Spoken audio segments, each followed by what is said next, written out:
شروع اللہ کے نام سے جو بڑا مہربان نہایت رحم کرنے والا ہے۔ الف لام میم۔ اللہ وہ زندہ جاوید ہستی جو نظام کائنات کو سنبھالے ہوئے ہے، حقیقت میں اس کے سوا کوئی خدا نہیں ہے۔ اس نے تم پر یہ کتاب نازل کی جو حق لے کر آئی ہے اور ان کتابوں کی تصدیق کر رہی ہے جو پہلے سے آئی ہوئی تھیں۔ اس سے پہلے وہ انسانوں کی ہدایت کے لیے تورات اور انجیل نازل کر چکا ہے، اور اس نے وہ کسوٹی اتاری ہے جو حق اور باطل کا فرق دکھانے والی ہے۔ اب جو لوگ اللہ کے فرامین کو قبول کرنے سے انکار کریں ان کو یقیناً سخت سزا ملے گی۔ اللہ بے پناہ طاقت کا مالک ہے اور برائی کا بدلہ دینے والا ہے۔ زمین اور آسمان کی کوئی چیز اللہ سے پوشیدہ نہیں۔ وہی تو ہے جو تمہاری ماؤں کے پیٹ میں تمہاری صورتیں جیسی چاہتا ہے بناتا ہے۔ اس زبردست حکمت والے کے سوا کوئی اور خدا نہیں ہے۔ وہی خدا ہے جس نے یہ کتاب تم پر نازل کی ہے۔ اس کتاب میں دو طرح کی آیات ہیں، ایک محکمات جو کتاب کی اصل بنیاد ہیں، اور دوسری متشابہات جن لوگوں کو دلوں میں ٹیڑھ ہے وہ فتنے کی تلاش میں ہمیشہ متشابہات ہی کے پیچھے پڑے رہتے ہیں اور ان کو معنی پہنانے کی کوشش کیا کرتے ہیں، حالانکہ ان کا حقیقی مفہوم اللہ کے سوا کوئی نہیں جانتا، بخلاف اس کے کہ جو لوگ علم میں پختہ کار ہیں۔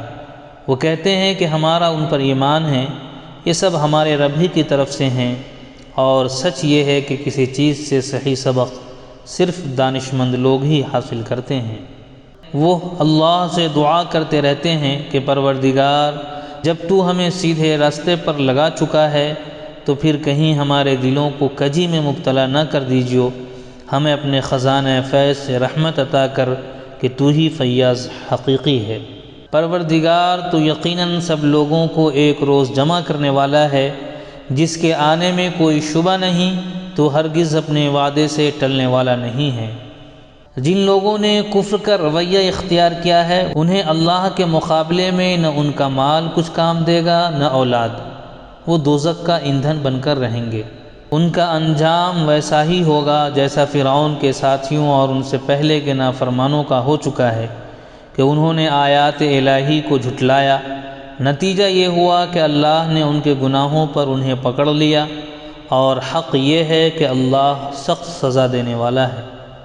پس اے محمد، جن لوگوں نے تمہاری دعوت کو قبول کرنے سے انکار کر دیا ہے ان سے کہہ دو کہ قریب ہے وہ وقت جب تم مغلوب ہو جاؤ گے اور جہنم کی طرف ہانکے جاؤ گے، اور جہنم بڑا ہی برا ٹھکانہ ہے۔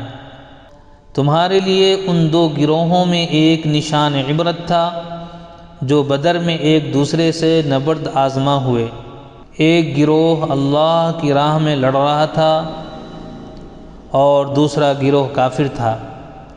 دیکھنے والے بچشم سر دیکھ رہے تھے کہ کافر گروہ مومن گروہ سے دو چند ہے، مگر نتیجے نے ثابت کر دیا کہ اللہ اپنی فتح و نصرت سے جس کی چاہتا ہے مدد کر دیتا ہے۔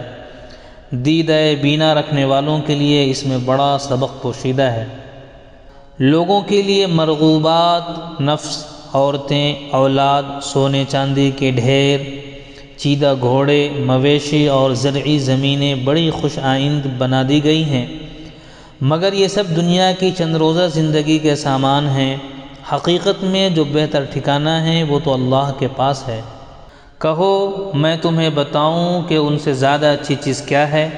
جو لوگ تقوی کی روش اختیار کریں ان کے لیے ان کے رب کے پاس باغ ہیں جن کے نیچے نہریں بہتی ہوں گی، وہاں انہیں ہمیشگی کی زندگی حاصل ہوگی، پاکیزہ بیویاں ان کی رفیق ہوں گی، اور اللہ کی رضا سے وہ سرفراز ہوں گے۔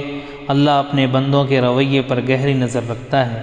یہ وہ لوگ ہیں جو کہتے ہیں کہ مالک ہم ایمان لائے، ہماری خطاؤں سے درگزر فرما اور ہمیں آتش دوزخ سے بچا لے۔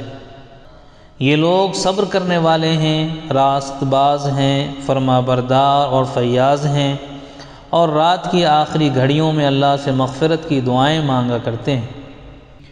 اللہ نے خود اس بات کی شہادت دی ہے کہ اس کے سوا کوئی خدا نہیں ہے، اور یہی شہادت فرشتوں اور سب اہل علم نے بھی دی ہے، وہ انصاف پر قائم ہیں، اس زبردست حکیم کے سوا فی الواقع کوئی خدا نہیں ہے۔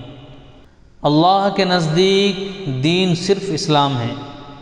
اس دین سے ہٹ کر جو مختلف طریقے ان لوگوں نے اختیار کیے جنہیں کتاب دی گئی تھی، ان کے اس طرز عمل کی کوئی وجہ اس کے سوا نہ تھی کہ انہوں نے علم آ جانے کے بعد آپس میں ایک دوسرے پر زیادتی کرنے کے لیے ایسا کیا۔ اور جو کوئی اللہ کے احکام و ہدایات کی اطاعت سے انکار کر دے، اللہ کو اس سے حساب لیتے کچھ دیر نہیں لگتی۔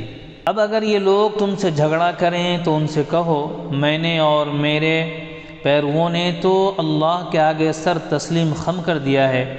پھر اہل کتاب اور غیر اہل کتاب دونوں سے پوچھو، کیا تم نے بھی اس کی اطاعت و بندگی قبول کی؟ اگر کی تو وہ راہ راست پا گئے، اور اگر اس سے منہ موڑا تو تم پر صرف پیغام پہنچا دینے کی ذمہ داری تھی۔ آگے اللہ خود اپنے بندوں کے معاملات دیکھنے والا ہے۔